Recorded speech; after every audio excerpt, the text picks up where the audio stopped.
pendant toute sa carrière, l'abbé Vigano a été parfaitement intégré à la hiérarchie conciliaire. Mais les choses vont changer dans son esprit. Pourquoi ?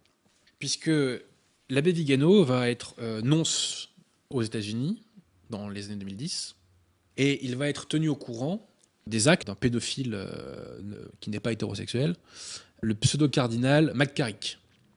Et en 2013, Vigano va informer Bergoglio du cas McCarrick et lui évoquer donc qu'il avait commis des abus sexuels sur un certain nombre de séminaristes. Que va faire Bergoglio ? Est-ce que Bergoglio va sanctionner McCarrick pour ça ? Non, pas du tout, au contraire. Il le nomme dans je ne sais plus quel poste diplomatique. Et là, Vigano va être choqué. Il ne va pas comprendre. Il dit « Je dénonce ce pédophile » et Bergoglio le promeut. Donc, suite à cet événement, l'abbé Vigano va faire une lettre qui va faire beaucoup de bruit il y a 2 ans de ça, dans lequel il va demander la démission de Bergoglio au motif que Bergoglio soutient un pédophile. Suite au scandale, Bergoglio va finir d'ailleurs par réduire à l'état laïque son pseudo-cardinal. Mais l'abbé Vigano ne va pas en rester là. Il ne va pas en rester là. Par toute une série de prises de position, donc publiques, il va petit à petit pencher vers le sédévacantisme et surtout, il va finir par abjurer Vatican II. Et il écrit notamment ceci: « Cela fait désormais plus de 6 ans que nous sommes empoisonnés par un faux magistère. » J'ai envie de dire à l'abbé Vigano, ça fait plutôt 60, mais bon. Sorte de synthèse extrême de toutes les formulations conciliaires équivoques et des erreurs post-conciliaires qui se sont inexorablement propagées sans que la plupart d'entre nous ne s'en soient aperçus. Oui, parce que Vatican II a ouvert non seulement la boîte de Pandore, mais aussi la fenêtre d'Overton, et de manière si graduelle qu'on ne s'est pas rendu compte des bouleversements mis en œuvre, de la nature authentique des réformes, de leurs conséquences dramatiques. Plus loin donc, l'abbé Vigano emploie encore la formule de Pape Bergoglio, mais il emploie une autre formule en disant aussi « une église catholique qui n'est plus catholique, un récipient vidé de son contenu authentique et rempli de marchandises de pacotille. » Le 29 février, l'abbé Vigano fait une lettre de soutien au cardinal Zen, cardinal chinois, qui s'oppose à Bergoglio sur des questions relatives à la Chine. Et l'abbé Vigano parle encore à ce moment-là de Pape Bergoglio. Le commun-goutte sédévacantiste de l'abbé Vigano sera fait le 4 avril 2020. Je l'avais déjà évoqué à ce micro, Bergoglio avait renoncé au titre de vicaire du Christ dans l'annuaire pontifical. Vigano avait écrit pour l'occasion « Ce changement dans la présentation et le contenu d'un texte officiel de l'Église catholique ne peut être ignoré ni imputé à un geste d'humilité de François, qui d'ailleurs ne concorde pas clairement avec son nom, en preuve.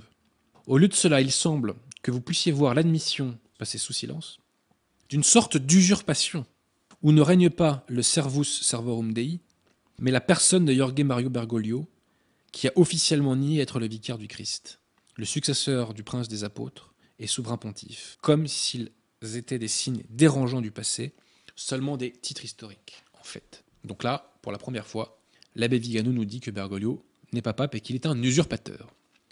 Le 9 avril 2020, l'abbé Vigano va demander à ce que tous les catholiques du monde prient l'exorcisme contre Satan et les anges rebelles de Léon XIII. Et suite à cet exorcisme, eh bien, l'abbé Vigano va, je dirais, devenir de plus en plus précis dans ses attaques et dans son diagnostic.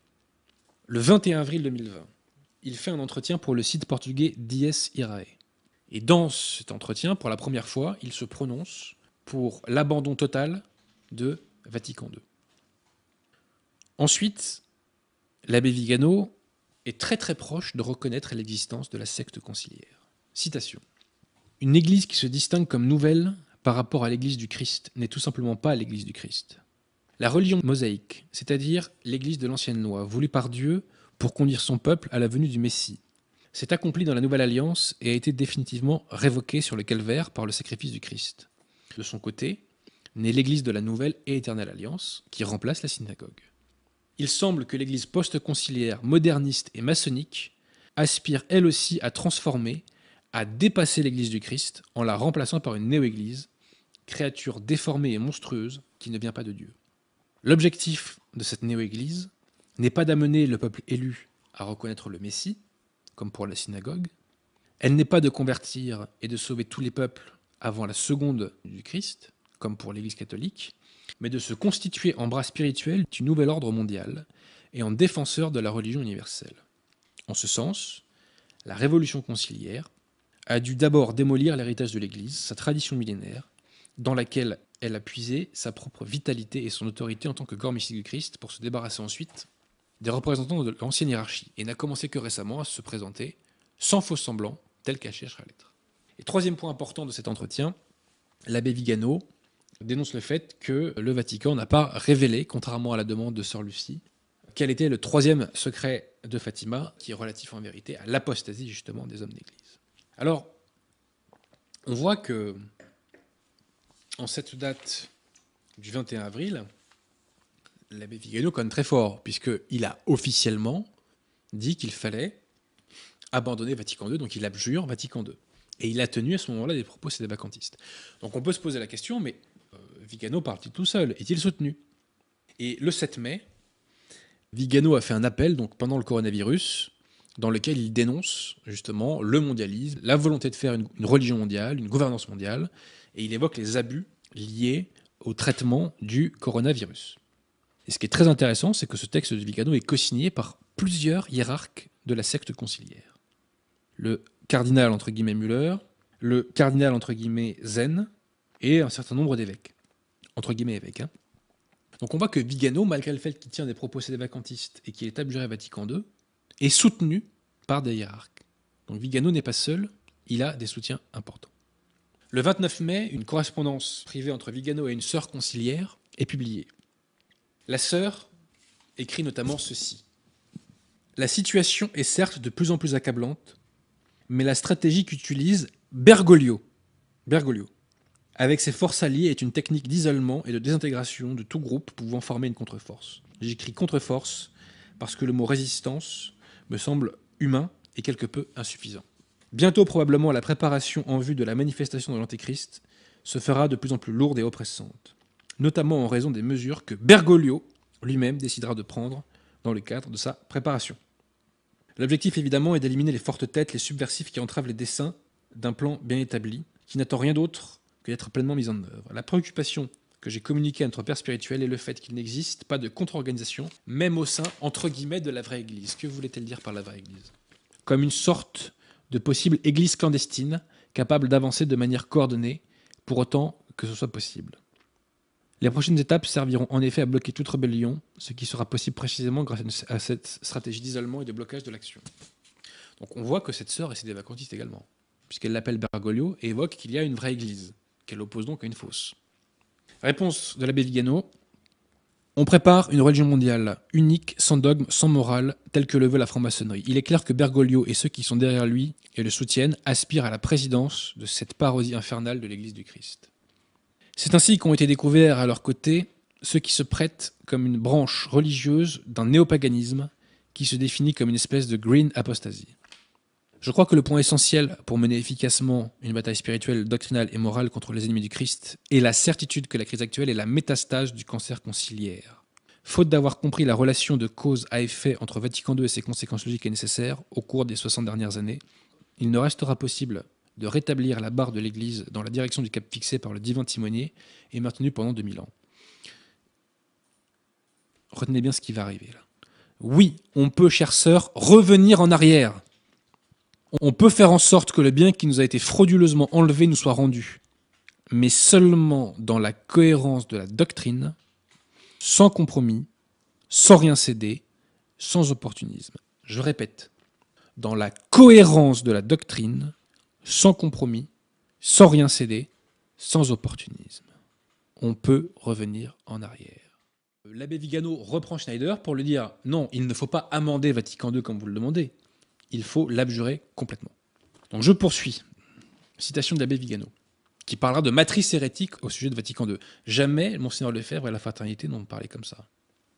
Je l'avoue avec sérénité et sans polémique, j'étais l'un des nombreux qui, malgré pas mal de perplexité et de crainte, qui s'avèrent aujourd'hui absolument légitimes, ont fait confiance à l'autorité de la hiérarchie.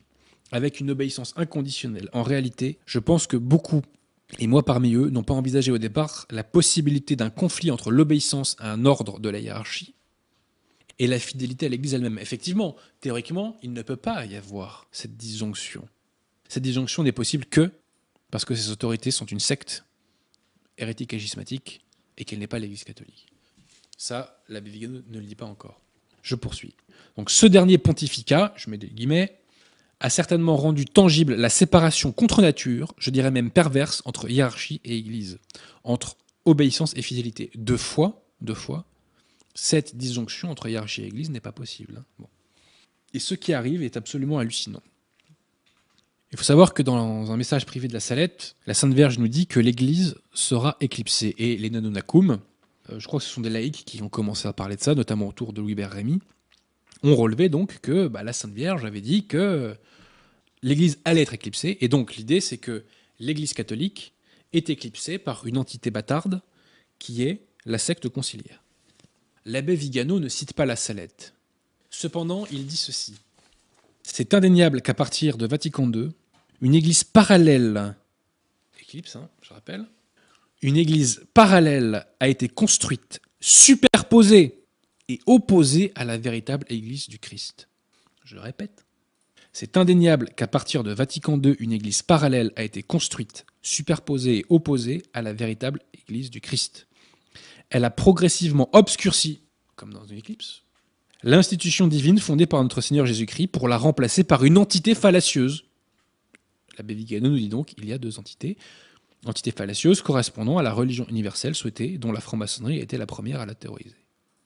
C'est le discours de certains prêtres Nononacum que je connais. Ni plus ni moins. L'abbé Vigano court à grands pas vers la conversion. Je poursuis. Ne pas reconnaître les racines de ces déviations dans les principes fixés par le Concile rend impossible tout remède. Si le diagnostic persiste contre l'évidence à exclure la pathologie initiale, on ne peut pas formuler une thérapie appropriée. Cette opération d'honnêteté intellectuelle demande une grande humilité, effectivement, puisqu'il faut admettre qu'on s'est trompé. Et l'abbé Vigano admet qu'il s'est trompé pendant des décennies, ce qui est quand même le signe d'une humilité exceptionnelle. Je suis impressionné par l'humilité de l'abbé Vigano. Donc tout d'abord en reconnaissant que pendant des décennies, en bonne foi, les gens ont été induits en erreur. Je répète, en reconnaissant que pendant des décennies, en bonne foi, les gens ont été induits en erreur. Par des gens qui, établis en autorité, n'ont pas pu surveiller et garder, moi je pense qu'ils ne l'ont pas voulu, monsieur l'abbé Vigano, mais bon, n'ont pas pu surveiller et garder le troupeau du Christ.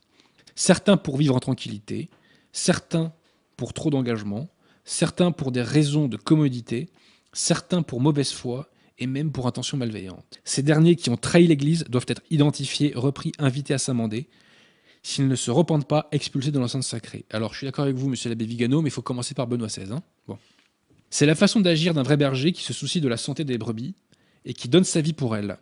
Nous avons encore trop de mercenaires pour lesquels le consentement des ennemis du Christ est plus important que la fidélité à son épouse. Et là, c'est puissant. Ici, comme honnêtement et sereinement j'ai obéi il y a 60 ans à des ordres douteux, en croyant qu'ils représentaient la voie aimante de l'Église, ainsi aujourd'hui, avec une sérénité et une honnêteté égales, je reconnais que j'ai été trompé. Moi, ça m'arracherait presque une petite larme, vous voyez. Et je répète, parce que M. Thierry-Marin insiste pour ça.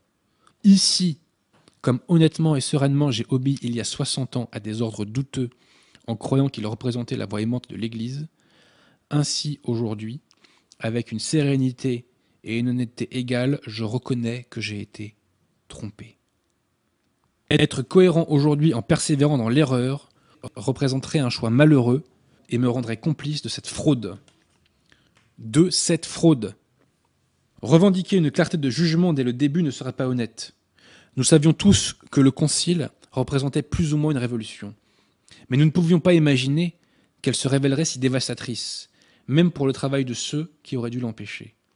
Benoît XVI, on pouvait encore imaginer que le coup d'État de Vatican II, que le cardinal Suenens, appelé 1789 de l'Église, avait connu un ralentissement. Ces dernières années, même les plus naïfs parmi nous ont compris ce silence, car la peur de susciter un schisme, la tentative d'ajuster les documents pontificaux dans un sens catholique pour remédier à l'ambiguïté voulue, Les appels et les doutes à François restés de façon éloquente sans réponse sont une confirmation de la situation d'apostasie très grave à laquelle sont exposés les chefs de la hiérarchie. La situation d'apostasie très grave à laquelle sont exposés les chefs de la hiérarchie. Tandis que le peuple chrétien et le clergé se sentent désespérément éloignés et considérés presque avec contrariété par l'épiscopat, je mets des guillemets. Et ben moi, ça m'a mis une claque, cette lettre de l'abbé Vigano. Et là, je ne vous ai pas tout cité parce qu'il reprend un certain nombre de textes de Vatican II et nous explique dans quelle mesure ils sont à l'origine des mots qui nous frappent. J'invite vraiment les gens à aller lire cette lettre. Je crois qu'on la trouve sur le site de Jeanne Smith. Et de toute façon, en quelques clics, vous trouvez ça sur Google. Dieu merci. Donc, l'abbé Vigano est en train de se convertir au catholicisme. On va la faire simple.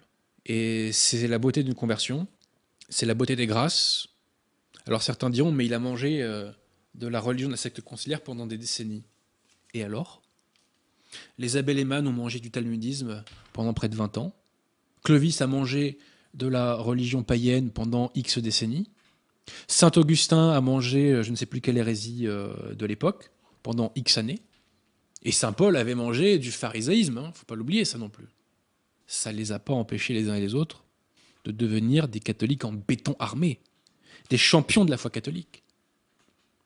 Donc le fait que M. Vigano se convertisse n'est gage de rien d'un point de vue négatif. Et au contraire, je trouve ça absolument admirable qu'il fasse preuve de cette lucidité, de cette humilité, de dire « pendant des décennies, je me suis trompé ». C'est absolument exceptionnel.